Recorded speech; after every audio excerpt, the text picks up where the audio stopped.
오는 20일 조 바이든 미국 대통령 당선인의 취임식이 열립니다. 이에 앞서 미국 의회 상원에서는 새 외교안보팀을 이끌 주요 인사들의 인준청문회를 조만간 개최할 예정인데 이 중 북한 문제와 관련해 두드러진 경험이나 이력을 가진 인사는 없는 것으로 나타났습니다. 이조은 기자가 보도합니다.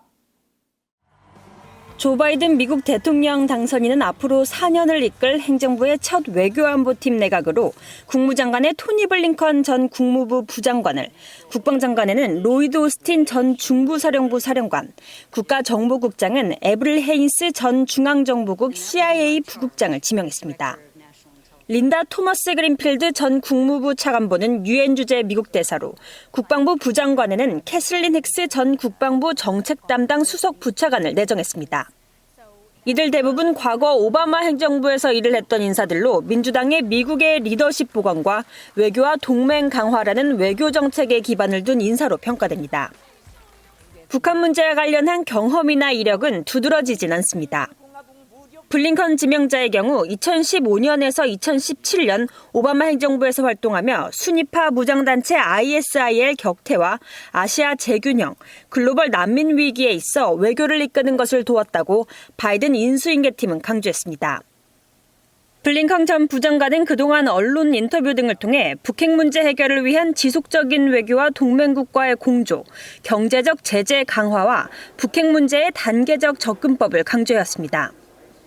국가정보국장에 지명된 헤인스 전 중앙정보국 CIA 부국장도 두드러지진 않지만 그동안 북핵 문제에 대한 입장을 밝혔습니다.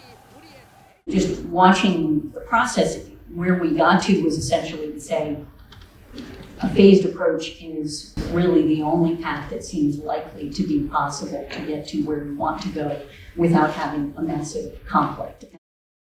헤인스 지명자는 그러면서 비핵화 협상의 단계적 접근에는 핵 미사일 실험 동결 외에 핵 프로그램 전면 중단과 검증이 포함되고 동결과 검증 단계에서 한국은 물론 중국 등 영내 국가들과 협력해 대북 압박을 유지해야 한다고 강조했습니다.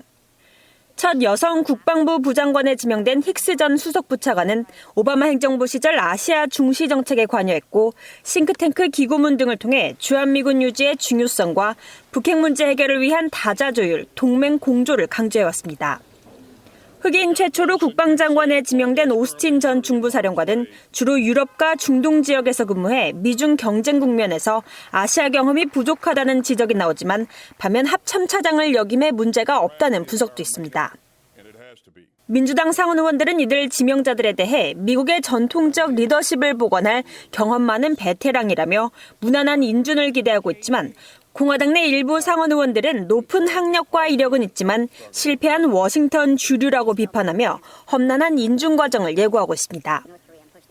특히 대표적인 중국 강경론자인 공화당의 중진 마르코 루비오 의원과 톰 코튼 의원, 조시 하울리 의원은 바이든 당선인의 국가안보팀 지명자들이 특히 중국에 약하다는 주장입니다.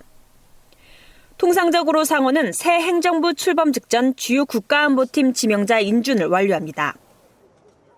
상원은 다수당 여부를 결정지을 오는 5일 조지아주 상원 선거가 끝나는 대로 바이든 행정부 출범 내각 인선들에 대한 인준 청문회 일정을 발표할 것으로 알려졌습니다.